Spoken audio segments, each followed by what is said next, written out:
And welcome once again to Reaction Shot. I'm Covenant Ironface, my partner Drekmo Cress, and we represent TeamNO. You know, I'm starting to think every time we go to the movies, something bad happens to me. I get a car wreck, today my grandmother passed, sympathy, thank you. But we still go to the movies because we promised we were going to. And so today... Sorry? Of course we went ahead and, like we said, we were going to go see the new Terminator movie, Terminator Genysis. And it's kind of an odd combination of a continuation of the previous story while rebooting at the same time. Yeah, I give that a fair assessment. I've got to say, a lot better than I was going to expect. And pretty damn well done. So, as usual, we want to break this down into 4 parts, and I always start off with looking at the plot. Without giving too much away, for those of you who've watched the other 4 movies, you know they've always been sending machines back in time to try and change the past to fix the future. One way or the other. Both sides have been doing it. It finally worked. Somebody, it doesn't say who, sent a machine farther back than anyone had before and changed the past, which changes the future. This means that when Kyle goes back, it's not the past that Kyle went back to before. Which gives it a perfect opportunity to change the characters, change the people, and still update everything into a pretty well-organized manner. It also managed to push everything up to a modern era. Yeah. We all know the original one. Its time would have already passed. Skynet didn't come. We all see that. Hooray! Yay. John Connor saved us. Yay! And now we got to do it again. But they pushed the time up to 2017, so we're at a more modern style of both movie and Skynet machines. Everybody's careless. Everybody doesn't care. Everybody's stuck in their phone. It's pretty interesting the way they did it. With the characters, I'm also really impressed. Again, you know, Arnold Schwarzenegger is back being Model 101. He was T-800. And T-800 and like a dozen different numbers in this movie. And it was pretty interesting because they sent him back, like he said, really far behind and taught Sarah how to be what she was. So she wasn't the weak waitress that they was in the first movie. And now she's a badass. And I really like that because they kept that up throughout the entire movie. There was no third act, oh, now come save me, Kyle, come save me, Kyle. It's like, no, she's a badass throughout the entire movie. And it was well done.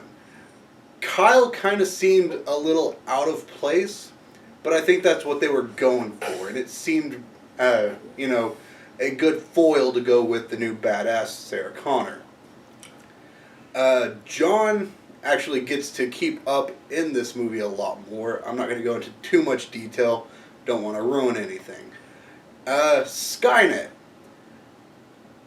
People who know me, I've bitched and bitched and bitched about robots. Oh, look, we're self-aware, now we're going to kill you. Didn't we just go over this in Ultron? Yes, we did.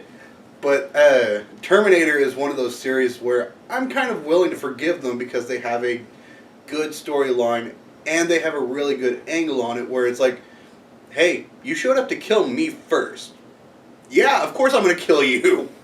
So I kind of really liked that.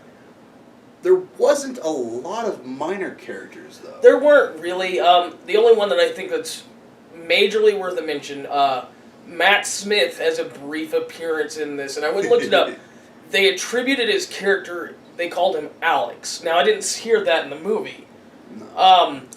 Essentially, though, Matt Smith is the embodiment of Skynet. So, for those of you who watched him as Doctor Who, anytime that he had that kind of evil look, imagine that the entire time. He's just, I am Skynet.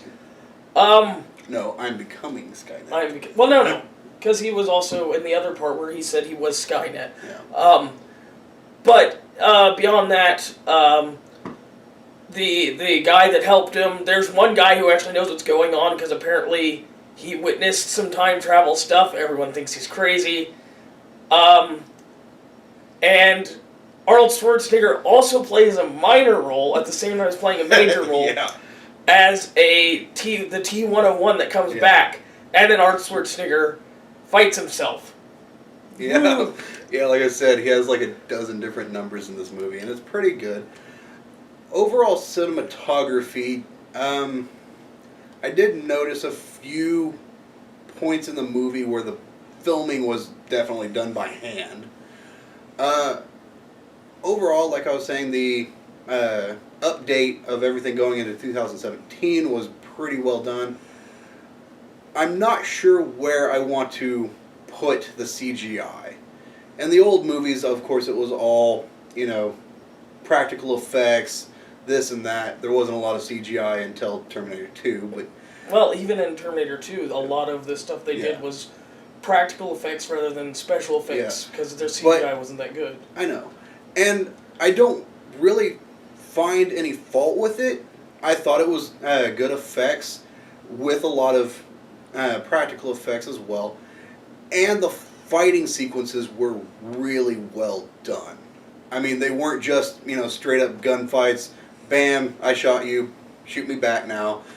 It was really well done, and a lot of,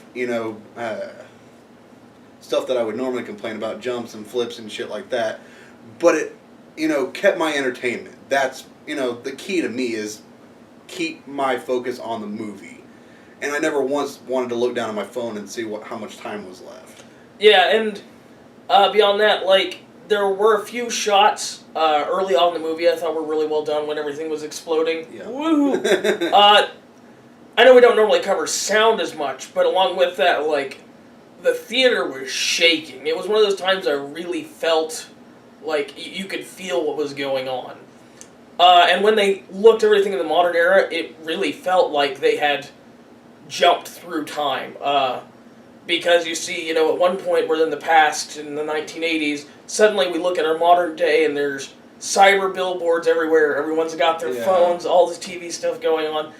And it really felt... It felt real. I mean, that's the best way I could say it. So overall, I'd have to say the movie was great. Very few faults with it. Great actors, great story. Good continuation / reboot of one of our favorite stories here. Go check it out. Check it out more than once. I kind of want to go back again. I do. I agree. Despite my, initial problems with certain things, mostly just my pet peeves, I really felt like it had a really 80s charm in a new modern setting. And it really worked well. And I agree, we should go see it again. I'm definitely going to purchase it when it comes out on DVD. I highly recommend to anybody else who's a movie fan, go check it out. Now, the next on our list, since we're trying to hit up a couple of these movies, is going to be Ant-Man. Woo, Ant-Man. Surprising information about that is the Warren, where we go see movies all the time, they usually have movies come out on Thursday night. A day early. Yeah, so far Ant-Man doesn't have that, and so far they've only sold 6 tickets for Friday night.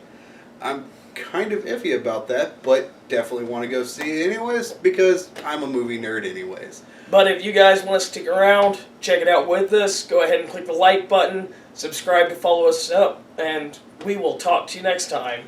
Alright, see you.